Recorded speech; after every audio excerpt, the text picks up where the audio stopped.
question and we'll move to question time, and I'll call Senator Sharma. Thank you, President. My question is to the Minister for Foreign Affairs, Senator Wong.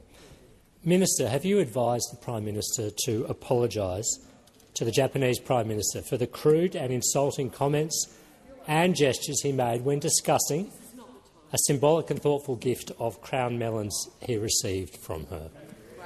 Thank you, Senator Sharma. Minister Wong. Thank you, President. First, I would say to those opposite that Prime Minister Takaichi is a friend of Australia's and a friend of the Prime Minister's, and the relationship with Japan is closer than it has ever been. I am disappointed that those opposite are so desperate to score political points that they seek to confect a diplomatic issue to do so. The relationship with Japan has bipartisan support, as it should be. It is a very important relationship for Australia, and I would emphasise how grateful I am to have the close relationship that I have with Foreign Minister Motegi, who I spoke to just over a fortnight ago on the sidelines of the ASEAN Foreign Ministers meeting. Those opposite would know that I have, or may know, I have visited Japan, I think, 7 times as Foreign Minister. This goes to the relationship between Japan and Australia, and I'll take. The question's been asked. I think Senator Cash, I think, is demonstrating why she's no longer in this shadow portfolio by her interjections and by what she has said. We take very seriously the importance of the relationship with Japan. Order. Order. My goodness, we're into the first question. I've called order about 7 times. Minister, please continue. Australia's relationship with Japan is one of the most important relationships we have. In fact, I often describe it publicly as our special strategic partnership is second only to our alliances, particularly our alliance with the United States. Now, it's a relationship that has been strengthened under this government, and we will continue to do that because it is in Australia's national interest. Thank you, Minister. Senator Sharma, first supplementary. Thank you, President. Well, look. I'm sorry, Senator Sharma. I'll just wait until there's order on your side. Senator Sharma. Far from confecting a diplomatic issue, Japan's former ambassador to Australia wrote only yesterday the last thing she expected was to be so casually mocked by the trusted leader of Japan's special strategic partner. Minister, do you agree the comments were unacceptable and unworthy of an Australian Prime Minister? Before I call Minister Wong, I'm going to remind those, particularly on my right, that Senator Sharma had the right to ask his question in silence. Minister Wong. As Senator Gallagher has said today, the Prime Minister has been clear that he did not mean for those comments to be interpreted in the way they have been by those opposite. I again say, Prime Minister Takaichi is a friend of Australia's and a friend of the Prime Minister's.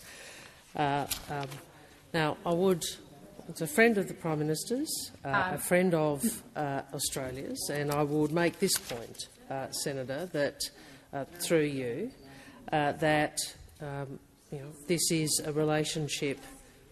Minister Wong, I'm sorry. Please resume your seat.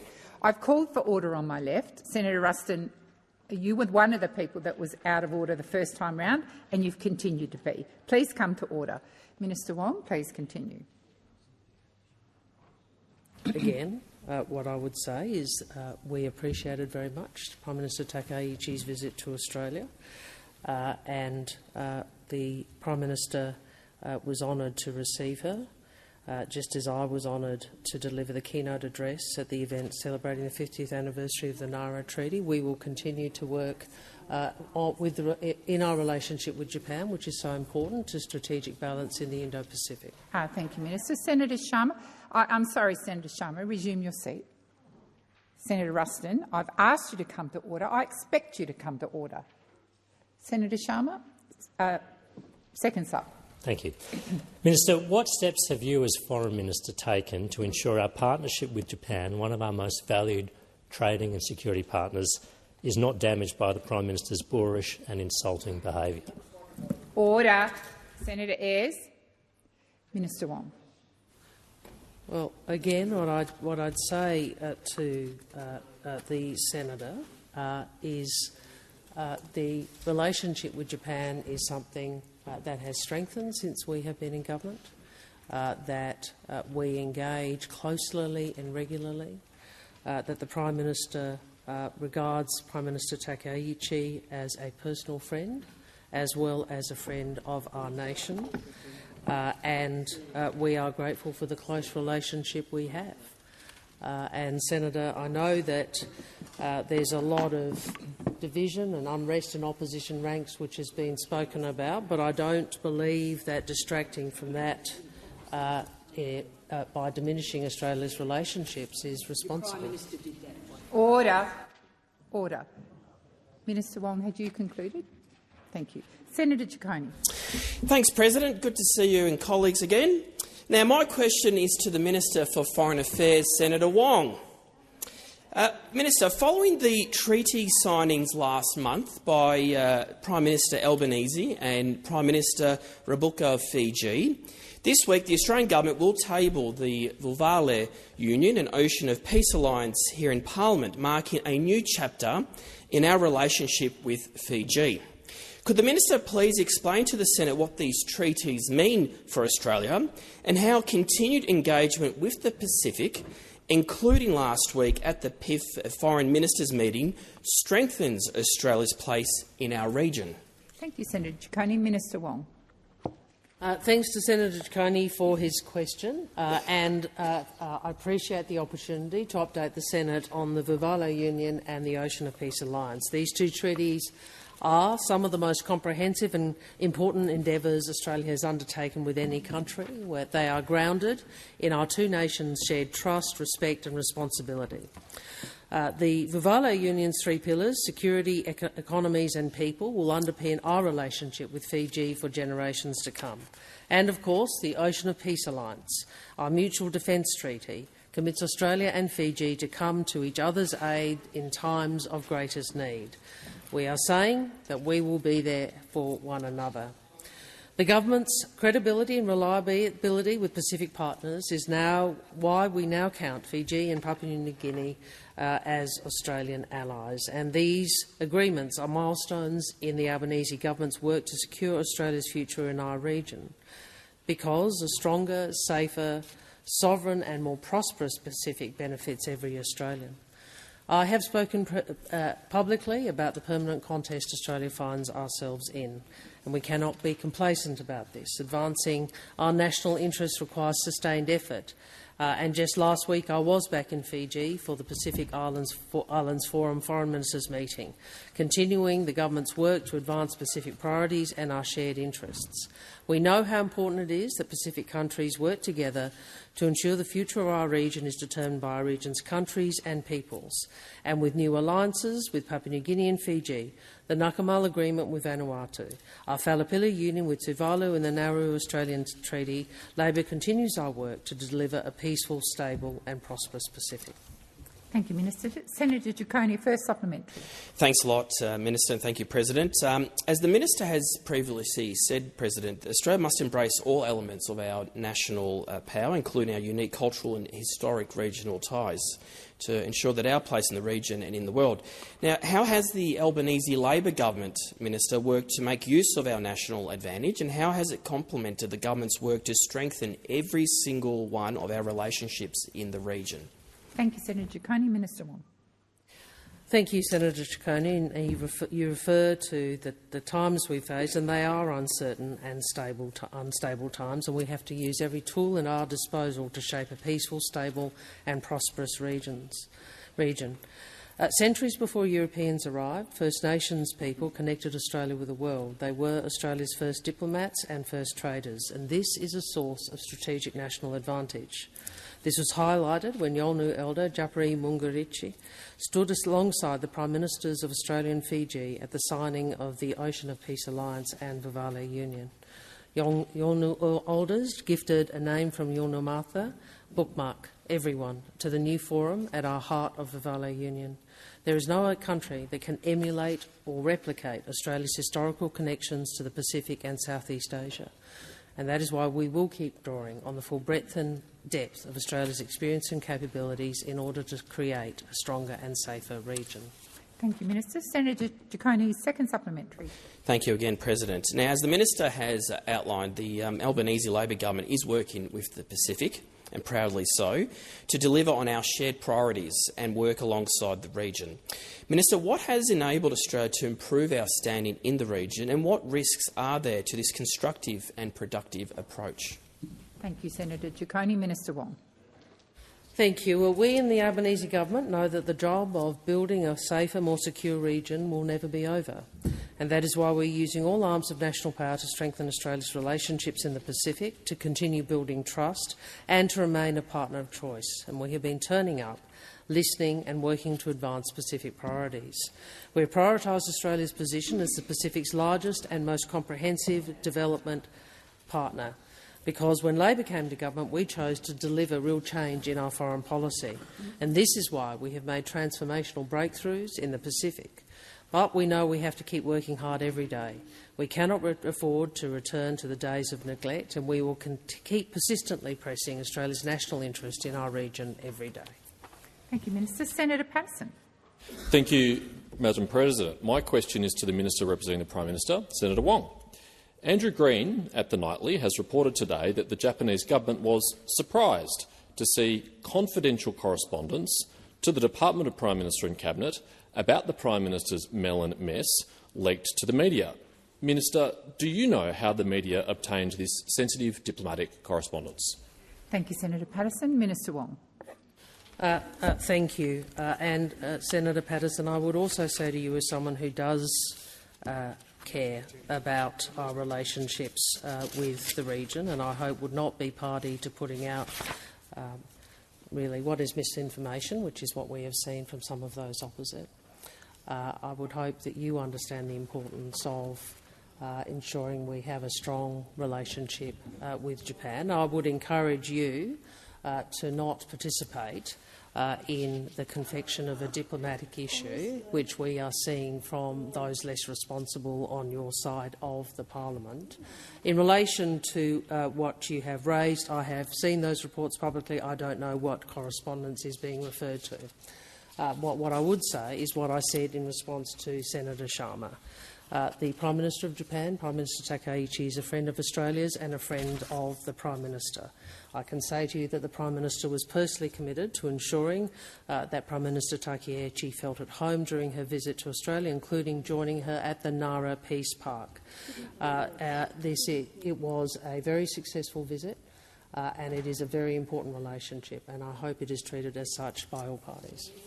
Thank you, Minister. Senator Patterson, first supplementary. Thank you, President. Will the government launch an investigation into how confidential correspondence from one of our closest and most important partners to the Department of Prime Minister and Cabinet was leaked to the media?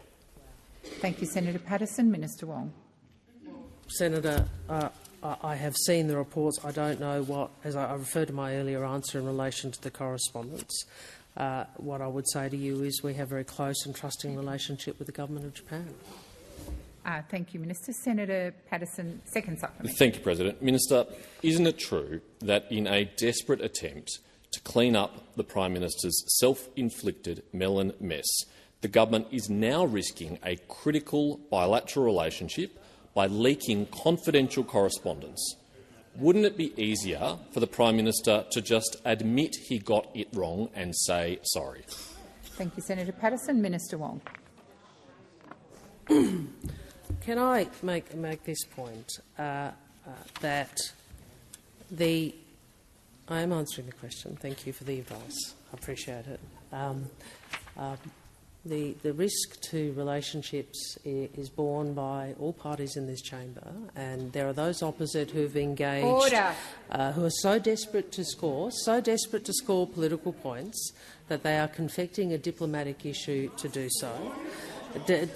Confecting a diplomatic issue to do so, and really we've seen that. We've seen that with Senator Cash's public statements, and I would invite those opposite to, with the government, engage in bipartisan support of the Japan relationship, which is what it has historically enjoyed. Senator McGrath, come to order. Senator Waters. Thanks, President. My question is to the Minister representing the Prime Minister, Senator Wong. Last week, we heard damning evidence about the predatory behaviour of gambling corporations, grooming people with a gambling addiction to keep betting, and letting streaming services continue to advertise with no limits. Yet today, we're hearing media reports of a deal between Labor and the Liberals to pass weak gambling reforms that do not fully deal with the recommendations in the Murphy report. How can you sleep at night doing a deal with the Liberals to pass gambling reforms that protect gambling corporations' profits rather than delivering evidence-based policy that protects people? Thank you, Senator Waters. Minister Wong. Well, the focus of the reforms that the government has brought forward is the protection of Australians. I think that is something we all wish to do. I appreciate you don't agree with some of the current policy, and you certainly don't agree with us talking to the coalition in order to pass legislation. We have to deal with this chamber, as you know, Senator, with either the coalition or yourselves in order to get legislation passed. We don't have the majority in this chamber, so by necessity we have to negotiate to pass legislation, and that is what we are doing. We do believe that it is important to move forward in this legislation. We want to be able to break the connection between live sport and gambling advertising. We want to ban gambling advertising during live sports broadcasts. We want to ban gambling ads on radio during school pick-up and drop-off time. And we want to ban stadium advertising, jersey advertising and the use of celebrities. I understand that there have been constructive discussions both with the Greens and the opposition. We thank you for your engagement. Ultimately, the government needs to engage with either of those two groups in the chamber in order to pass the parliament. We've said that we are open to sensible amendments to deliver real change, and that's what the government's engaging in. Thank you, Minister. Senator Waters, first supplementary. Thank you. Alongside your dodgy deal on gambling, you plan to work with the Liberals to kick 241,000 disabled people off the NDIS to save money off the backs of disabled people. Almost all witnesses to the inquiry said these horrendous NDIS cuts should not pass. How can you sleep at night when you're ganging up with the Liberals to cut essential support to 241,000 people? Minister Gallagher. Just point of order in relation to whether the second question, the first supplementary, relates to the primary question, which was about gambling law reform. Thank you, Minister. I will just order. I am struggling too to find the relevance, but I will take the advice of the clerk.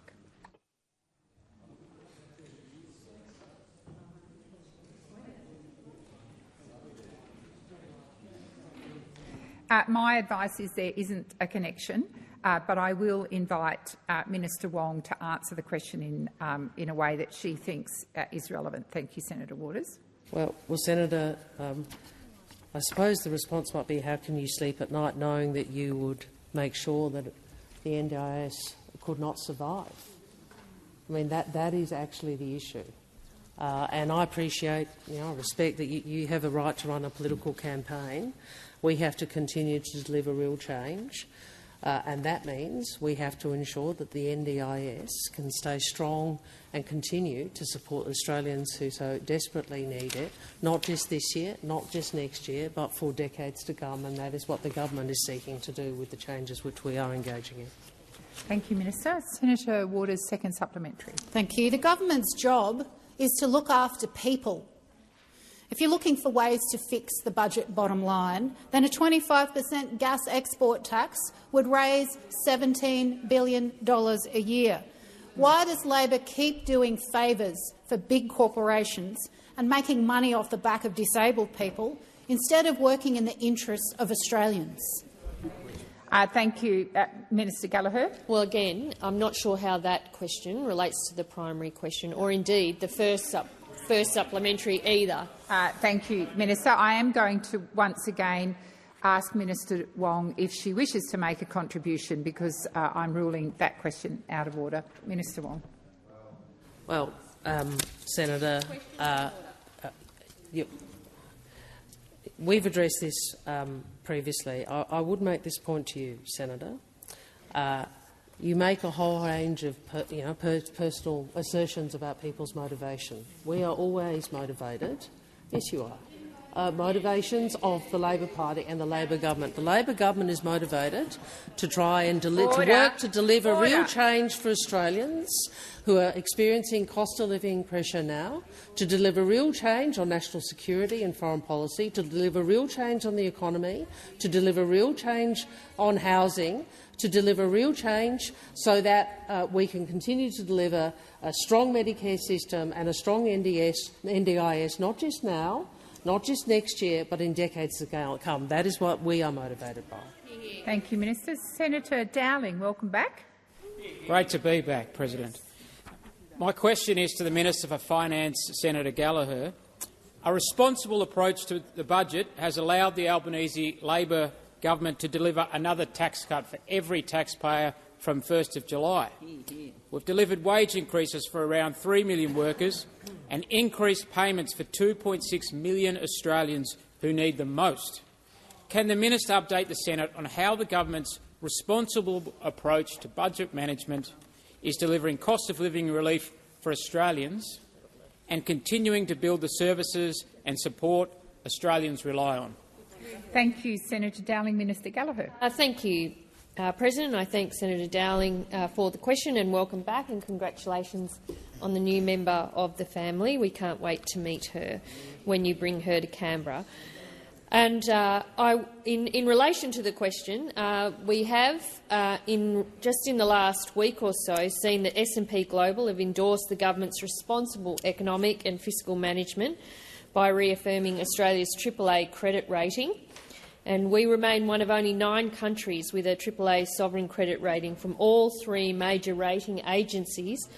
And indeed, I think in that report, S&P, and I was hoping for a question about the S&P report from those opposite, but it wasn't their first question that they wanted to run to. But S&P said Australia's fiscal performance is sound and Australia has modest public debt by international standards.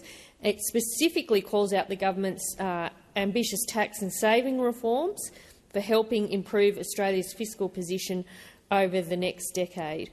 And that is because we know that we had to, once we inherited a budget mess from those opposite who had doubled the debt before the pandemic hit and also had failed to address key areas of pressure on the government's budget, that we had to find savings in order to be able to meet some of those demands in NDIS, in early childhood education and care, in health, in aged care, in defence. Almost every area of government had a level of unmet need because those opposite, when in government, failed to do the policy thinking or the delivery in any of those areas to make sure that our national interest was being protected. Now, we have made the hard decisions in this budget alone, finding more savings than ever in previous updates. We've lowered the debt and we've lowered the interest on that debt to allow us to meet some of these other pressures. Thank you, Minister. Senator Dowling, first supplementary. Thank you for that AAA-rated answer, Minister. How is the Albanese Labor government continuing to look at ways to provide cost-of-living support to more Australians? Thank you, Senator Dowling. Minister Gallagher. Thank you. We've missed the jokes from Senator Dowling, but come on, that was a good one.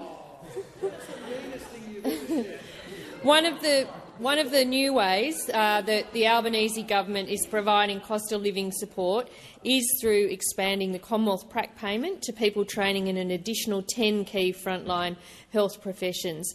This will provide cost of living relief for students and support our future healthcare workers. And this was an important announcement that the Prime Minister made, building on the work that's already been done in this area, but shows the government's commitment to continue to look at ways to provide cost of living help in a way that doesn't add to inflation in our economy, and also in a way that the budget can afford. Responsible, funded, cost-of-living support that makes a real difference to those students and should help them with some of those pressures, whilst also making sure that the budget can afford it.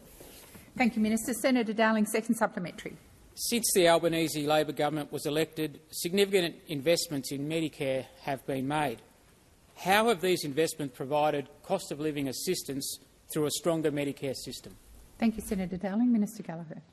Thank you, and I thank Senator Dowling for the supplementary. This is an important area where the government has consistently, over the number of budgets, invested in ensuring that Medicare is able to deliver the services it needs across the country. Again, it was one of those areas when we came to government.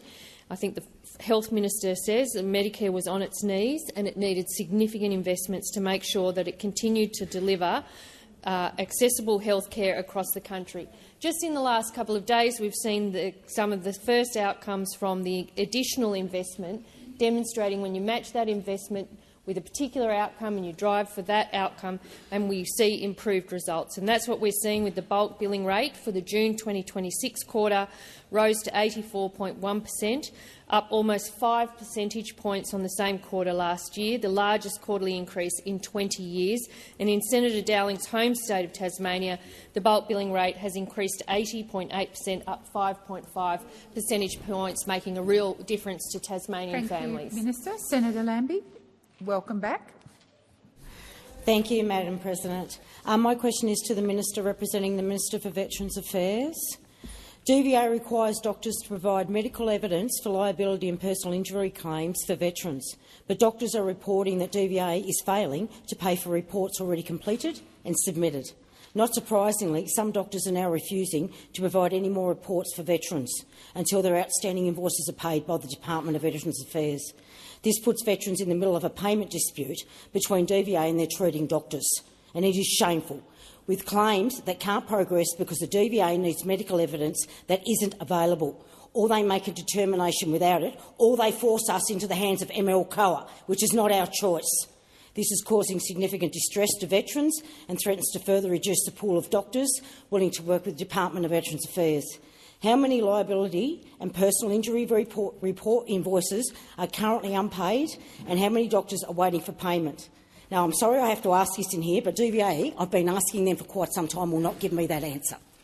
Thank you, Senator Lambie. Minister McAllister. Thank you very much, President, and thank you, Senator Lambie, for your question, and as the President indicated, welcome back. Senator, you ask a very specific question around the number of invoices that are presently being processed and any indication about the time taken to process invoices submitted by medical staff to DVA. I don't have that information with me, and if I can locate anything of that kind, I'll return to the chamber. I think more broadly, of course, the government does want to see claims handled well and the experience for veterans improve. I think we've demonstrated our bona fides in coming to government and making very significant investments in the claims handling architecture for DVA because we recognise that the previous arrangements were totally unsatisfactory. This has seen very significant improvements in the time taken for veterans to be able to access benefits, because we want veterans to have a positive experience and we want our veterans to feel supported. As I've indicated, I don't have specific information about the issue that you raised, but if I do have anything, I can return at some future moment. Thank you, Minister. Senator Lambie, first supplementary. Thank you. From the discussions I've had with doctors, I'm aware of dozens of outstanding invoices, and DVA is not engaging with those doctors to resolve the basis for withholding payment. My office has raised the issue with the Minister's office on multiple occasions, yet veterans and doctors are still waiting. If a private business knowingly receives goods or services without paying for them, it might be considered theft. It's definitely not okay. Why does DVA consider waiting months for payments to pay their doctors acceptable? Thank you, Senator Lambie. Minister McAllister. Thank you, President. Senator Lambie, as I indicated in my response to your primary question, I don't have the factual information that you refer to in your question. I will return to the chamber if there is any further information I can provide. Thank you, Minister. Senator Lambie, second supplementary. Thank you. DVA has failed to pay medical practitioners for liability and personal injury reports, with some invoices outstanding for months. Why should doctors carry DVA's financial burden? Will the minister commit today to pay the outstanding invoices and the interest due on those invoices as per the government's supplier pay on time or pay interest policy? Thank you, Senator Lambie. Minister McAllister. Thank you, President. Well, again, Senator Lambie, your question rests on a number of assertions around the facts that I don't have available to me. I will say this, that the government, of course, is committed to paying suppliers who provide services to Australians within all of the ordinary program requirements, including all of the requirements about integrity and record keeping and all of those matters. If I have any information about the specific matters you've raised, I will return to the chamber. Thank you, Minister. Senator David Pocock. Thanks, President. My question is to the Minister for Foreign Affairs, Senator Wong. Minister, I would like to ask about Australia's commitment to Afghans who assisted our Defence Force personnel during the Afghanistan war. Afghans who laid their lives on the line, men and women risking everything to help us. Despite our country's commitment to protect them in return for their service, too many have been left behind. Two key programs, the Locally Engaged Employee and the Pathway for High-Risk Women, have now closed despite many Afghans not yet making it to Australia. You set out the principle yourself in this chamber in October 2023. Australia should stand by those who help us. Minister, is the government satisfied it has kept its word in getting the people who served Australia to safety? Thank you, Senator Pocock. Minister Wong. Thank you, Senator Pocock. And I do appreciate the question very much. It does give me the opportunity to talk a little bit about one of the programs you identified, the Locally Engaged Employee Program, and the mess that was in when we came to government. I'll just make this point. It was, I think we all recall the fall of Kabul, and unfortunately there were too many Afghan citizens who worked for Australia or who were engaged in development projects or in other ways which put them at risk, who were not processed by the Australian government prior to our withdrawal. And I asked many questions about that in opposition. I got answers that that ministers saw it as a moral responsibility, a moral imperative, that their words did not match, their actions did not match their words. And when we came to government, we saw, frankly, a mess when it came to the locally engaged employees' applications. I commissioned a report, a review of that by Rosemary Huxtable. I'm sorry, I think it was actually a different. I'll come back on the name. I think that was another report. And then we acted in line with all of the recommendations. And in fact, as Foreign Minister and the ministers in the portfolio, we have certified more than 660 applications from Afghan locally engaged employees, which is more than the total approved under all previous foreign ministers combined since the program began. As at the 27th of July 2026, 2,059 Afghan LEE have been certified. Over 5,700 have arrived in Australia. This comprises of... Thank you, Minister. The time for answering has expired. Senator Pocock, first supplementary. Thank you, President, and thank you, Minister, for that. I've heard from veterans who talk about the guilt that they felt coming back to Australia while their Afghan colleagues and friends were left behind. One man, unnamed for his safety, served beside our soldiers in Uruzgan, and his case sat untouched for 6 years until a Taliban bomb left him fighting for his life. He almost died waiting for that decision. Will the government commit today to bringing every certified locally engaged employee home? Thank you, Senator Pocock. Minister Wong. Thank you. It was Ms Vivian Tom who did the report, THOM. I apologise for mixing up the two reports which were certified at the same time. Can I indicate the way in which the locally engaged employee program works is that those persons are then considered under Australia's wider humanitarian program and have a certain status as having been certified as an LEE under that program. More than 40% of total offshore humanitarian program visa grants over the last 4 years have been to Afghan nationals. We've in fact granted more visas under that program to Afghan nationals than any other nationality. After 5 years on from the fall of Kabul, can I say clearly our thoughts are with the people of Afghanistan as well as the Afghan community here in Australia. Thank you, Minister. Senator Pocock, second supplementary. Thanks, President. Thank you, Minister. Minister, these people have waited years. Why should they have to wait? This was a commitment that we gave to them as a country. They helped our troops, and we said that we would in turn help them. Is there a timeline on ensuring that all of them get to Australia?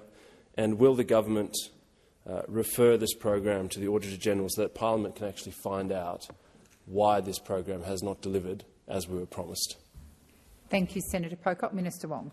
Well, Senator, the program didn't deliver as it was promised because people were not processed under the previous government. And we had thousands of applications and they have now been dealt with. It took a lot longer than it ought have. The second point I'd make is the program gives people a right under the humanitarian program. There's not a separate visa. And obviously there are calls on Australia's humanitarian program well in excess of the numbers of places which are allocated. But as I said to you, you can see from the numbers, the weight of that program, the largest single cohort, is for people from Afghanistan or Afghan nationals. I'm pleased that we have finally ensured that all of these applicants have been properly processed in accordance with Ms Thom's recommendations. Thank you, Minister. The time for answering has expired. Senator Hanson. Thank you very much. My question is to the Minister representing the Minister for Home Affairs, Senator Watt. An Islamic State bride, Rayyan al-Hululi, accused of indoctrinating her children into violent jihad, was freed on bail in July. Al-Hululi forced her children to watch propaganda videos of Islamic State fighters, filmed herself training her toddlers how to use a rifle and demanded they show her how jihadist fighters slaughter an infidel. She faces charges of being a member of a terrorist organisation and entering a declared conflict zone after allegedly fleeing Melbourne to join the Caliphate in 2014. Minister, Al-Hululi was granted bail due to your government's inadequate laws. Why won't you make the safety of the Australian people the #1 priority and stop charged terrorists being easily released on bail? Thank you, Senator Hanson. Minister Watt. And thanks, President. Thanks, Senator Hanson. Well, this government does absolutely take the safety of Australians as its utmost priority, and that's why, in relation to this cohort, we've provided no assistance whatsoever to enable these people to return to Australia. Now, I might point out to those chuckling and sniggering opposition members that that's exactly the same approach that was taken by the former government, although it is worth reminding the coalition that when they were in office, they assisted the return of over 40 foreign fighters. So people might like to be a little bit careful about claims that they're making right now.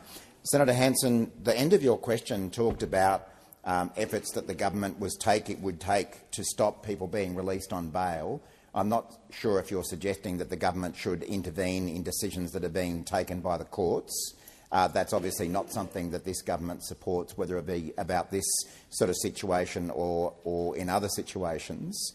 I can only assume that you're referring to the bill that you are seeking to introduce around temporary exclusion orders. And I remind you, as I said earlier today, that bill is almost certain to be found unconstitutional by the High Court if it were passed by this parliament. The current laws that we have in Australia, which were introduced by the coalition government, take the steps regarding temporary exclusion orders to the maximum limit they can be taken without falling foul of the Constitution. And it's this government's view that we should not be passing laws that we know are unconstitutional, that we know will be struck down by the High Court, and that we know actually put the safety of Australians at greater risk rather than removing that risk, and that is the approach that we are going to continue to take. Thank you, Minister. Senator Hanson, first supplementary. Thank you very much. Well, Minister, we know that the courts actually look at legislation that's in place to actually make decisions, so therefore I'll go back to the laws. And it was under, well, you're in your 5th year in government and you knew these ISIS brides were returning to Australia. You knew foreign fighters were going to be charged with crimes in Australia, and yet you've done nothing to actually address that. And when you talk about the bill, you haven't even seen the bill. So how can you say it's unconstitutional? So I ask you, Minister, what legislation have you passed the time for asking your question has expired. Please resume your seat. Minister Watt.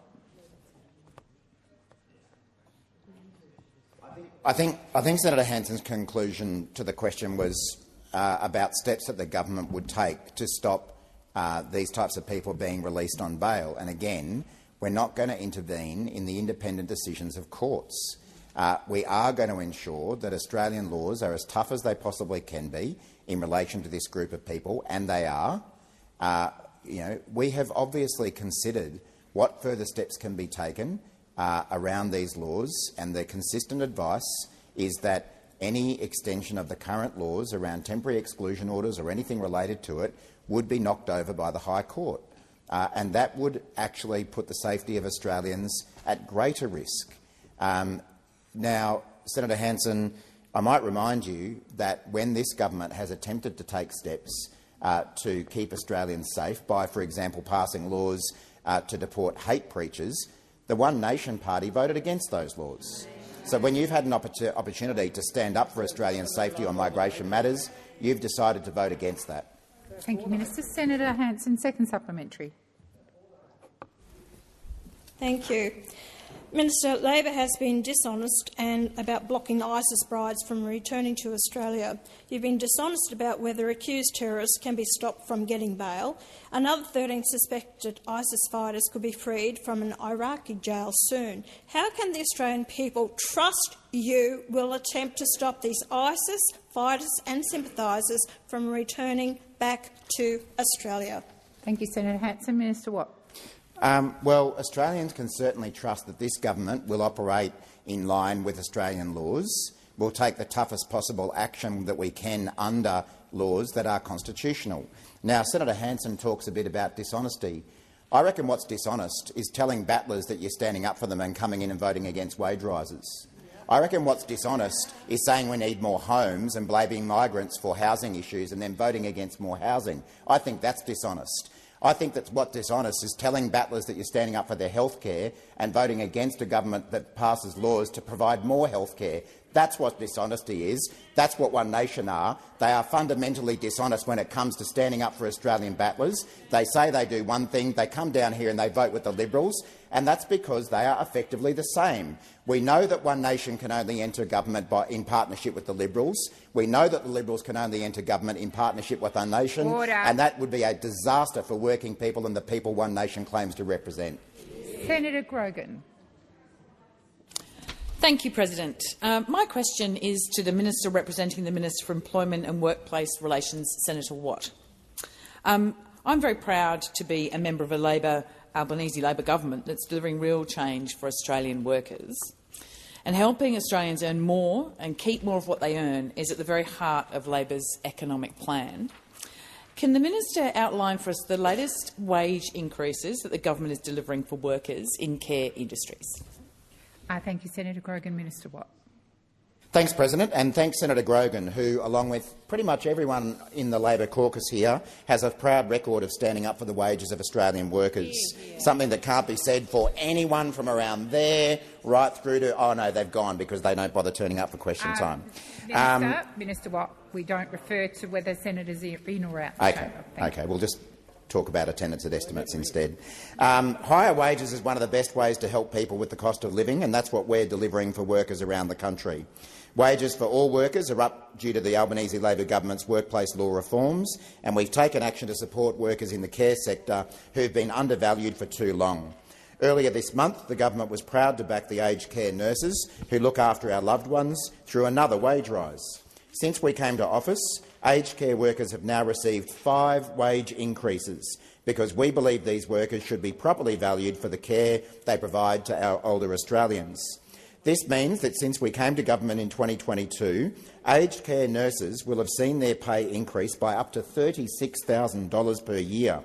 Supporting better wages and looking after workers is at the heart of our commitment to deliver real change for Australians, because these workers deserve more than our gratitude. They deserve fair pay for the essential work they do.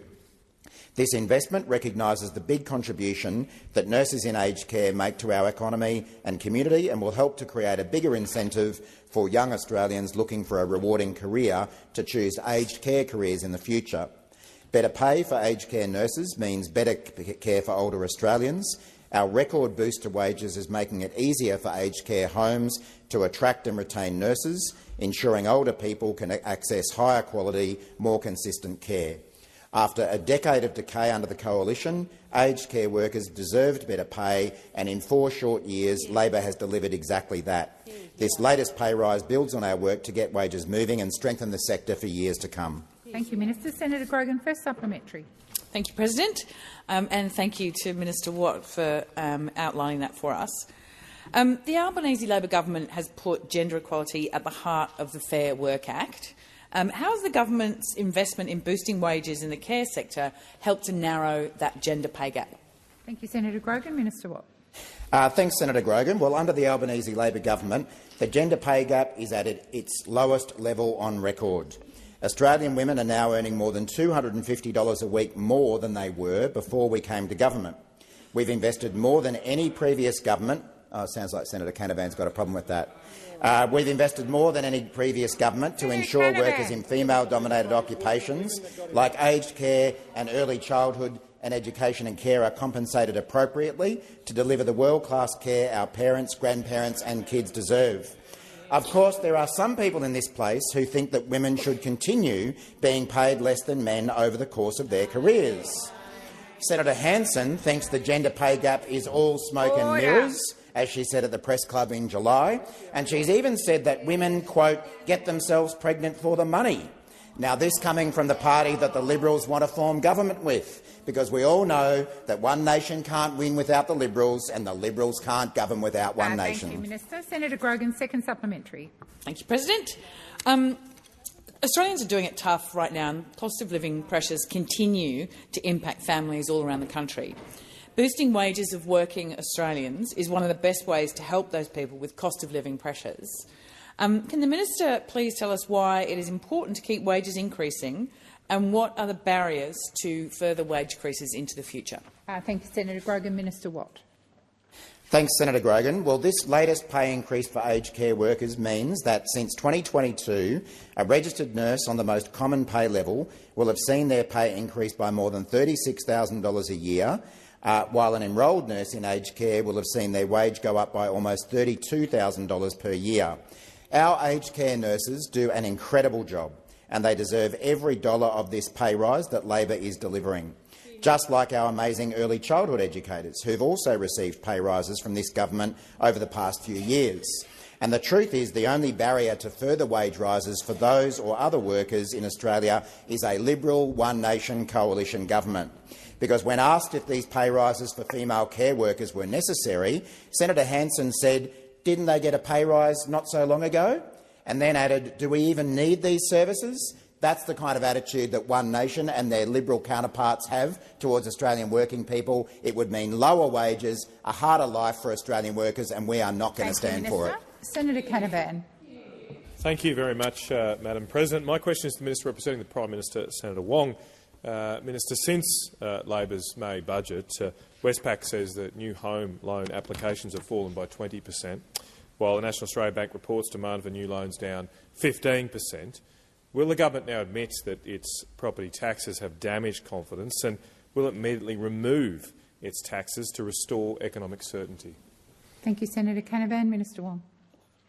Thank you, President. I thank Senator Canavan for the question, and Senator Canavan speaks about taxes. And I do remind Senator Canavan that he was part of a coalition that went to the last election with a mandate for a commitment to higher taxes. Well,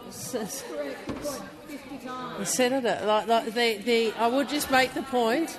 You committed to higher taxes, and so I think. Minister Gallagher. I was going to say it's very hard to hear the answer to the question from those opposite interjecting. It is indeed. I am going to just a moment. Senator McKenzie, you need to withdraw. Withdraw. Senator McKenzie, I would like you to stand properly and withdraw. I withdraw. Thank you. And I would ask those on my left to allow me to hear what the minister has to say. Order. Order. Order. Minister Wong, please continue. Those opposite might want to play the outrage, but I'd make the point again. You went to the election under the senator who is now a deputy leader of the Liberal Party, being very clear that you would increase taxes, and now you you tell people you don't want to increase taxes. So I do. Order. Order. Minister Watt. Point of order. Just persistent interjection from Senator McKenzie, President. Yes. I have called the chamber to order. Senator McKenzie, I'm asking you. Order. Order. Order. Order. Order. Minister Wong, please continue. Perhaps the two of you would like a debate by yourselves in the Senate. What do you reckon? The other point I'd make, Senator, is that it is important to continue to work to improve people's economic position. I would make the point that annual nominal wages have grown above 3% for 15 quarters in a row. That is the longest streak in more than a decade and a half. I don't believe they grew above 3% under the coalition, and we all know the coalition's position on minimum wages. And the gender gap is at an all-time low. And I know, Senator Canavan, you yourself have made comments in particular about where you were somewhat dismissive of the gender pay gap, but narrowing it actually means better outcomes for women across this country. We do understand Australians are under pressure, which is why the government has focused on cost of living relief, including tax cuts for every Australian taxpayer this year and next year, as well as the working tax offset and instant tax deduction. Time for answering has expired. Senator Canavan, first supplementary. Madam President, recently I met with Dimitri, a financial planner, and Nathan, a real estate agent, both from Rockhampton, who have seen firsthand the knock to economic confidence on their business of Labor's taxes. Has the government done any assessment of the impact on the lending slowdown for people like Dimitri and Nathan, and for others in real estate, mortgage broking and small businesses in this sector? And will the minister release this analysis? Thank you, Senator Canavan. Minister Wong. Well, the government's focus has been delivering real change to build more homes and to help more first home buyers. That has been our focus. Unlike those opposite, we think housing affordability needs to be addressed, and we have thrown everything at it, and we have been doing this for 4 years. We are seeking to level the playing field for first home buyers, building more infrastructure, cutting red tape and approving more homes. The government's Housing Australia plan in 47— Minister Wong, please resume your seat. Senator Canavan. Madam President, just on relevance for Nathan Dimitri, just asking about an analysis of the impact of them. Thank you, Senator Canavan. The minister is being relevant. I'll continue to listen carefully. Minister Wong. Well, I am asked about housing, and you're correct that the focus of the government's approach to housing has been to build more homes and to help more first home buyers. That is our policy objective. You may have other policy objectives, but we think that housing affordability is something that does need to be addressed, which is why we have worked on, as I said, a range of measures which are all about addressing housing affordability. Senator Canavan, second supplementary. Thanks, Madam President. Minister, last week Minister Plibersek claimed that there has never been a better time to be a first home buyer. How can that be true when new loan applications are collapsing and finance is becoming harder to secure? Thank you, Senator Canavan. Minister Wong. Our policies are unashamedly about trying to get more Australians into housing and being able to own their own home. And I know those opposite don't believe that the Australian dream of owning your own home should be something that is more accessible to more Australians, particularly young Australians. But we do. We do think it's important for the very many changes that the government has put in place, both on the supply side as well as the tax side, to ensure that we help more young Australians get into their first home. Senator Bragg, I know that that is not something you think should be a policy priority, but we do. We think we want more Australians who have access to the Australian dream that I assume that people in this chamber have had access to, which is the capacity to own your own home and to build a life. The time for answering has expired. Senator Marielle Smith. Thank you, President. My question is to the Minister representing the Minister for Health and Ageing, Senator McAllister. We on this side of the chamber know how important it is to ensure that Australia has the health workforce we need now and into the future. A strong Medicare and aged care system only works because of the frontline workers who deliver it. Last month, the Albanese Labor government announced it would expand the Commonwealth PRAC payment to more frontline health professionals. Minister, can you tell us how is the government strengthening our future health workforce and easing the financial pressure on students studying these important courses and professions? Thank you, Senator Smith. Minister McAllister. Thank you very much, President, and thank you, Senator Smith. Well, right now, a student training to be a radiographer has to complete more than a year of unpaid placement before they graduate. A student training to be a paramedic, an audiologist, a podiatrist often has to move away from home to complete it. Until now, they've done that all for free while still paying rent. And that changes under this government. We are expanding the Commonwealth PRAC payment to 10 more frontline health professions. Future psychologists, pharmacists and podiatrists will now get up to $338.60 a week while they train. That's in addition to the teaching, nursing, midwifery and social work students who are already receiving it. Think about what it actually means in practice. From next July, a physio student doing a placement at a regional hospital hours from home can better afford petrol or accommodation. An OT student completing their 1,000 hours of placement doesn't have to choose between their degree or their bills. Tens of thousands of students will benefit from this payment, and it builds on what this government has already done on cost of living for students, cutting student debt by 20%. And it matters. These are the people who look after us when we're sick. These are the people who will support Australians with disability. These are the people who will care for older Australians in their own homes. And we need more of them, not fewer. This is what strengthening Medicare actually looks like, making sure that the future generation of health workers can afford to finish their training. Senator Smith, first supplementary. Thank you, President. Thank you, Minister. I know I've heard from so many young people in my community about the difference that this will make. And not only is the government backing the future health workforce, it's also making sure that we value the workers caring for older Australians right now. This month saw the 5th increase to award wages for nurses providing aged care services. Minister, how is the Albanese Labor government backing aged care workers to earn more and to keep more of what they earn? Thank you, Senator Smith. Minister. Thank you, President. Well, this month the Albanese Labor government delivered the 5th wage increase for aged care nurses because we believe that aged care nurses deserve more than gratitude. They deserve fair pay for their essential work.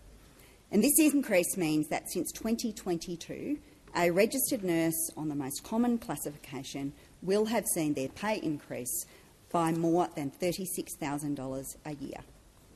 And better pay for aged care nurses means that aged care homes and facilities can attract and retain nurses, delivering higher quality, more consistent care.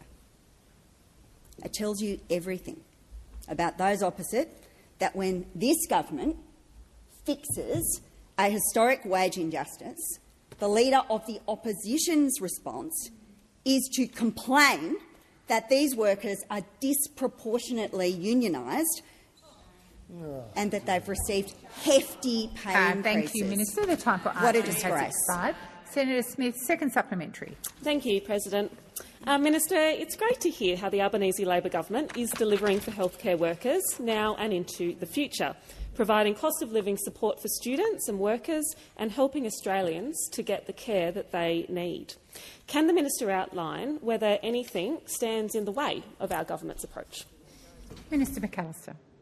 Thank you, President. Well, Paid Prac is fundamentally about supporting hard-working students by paying them to train for their next job. Now, we're extending the same courtesy, the same arrangements to future psychologists, pharmacists and podiatrists that others in this place have extended to themselves. Because almost every member of the opposition who doesn't have one foot out the door seems to be doing Paid Prac at the moment for their next job. Senator Antic's Paid Prac seems to involve preparing himself for a future in One Nation.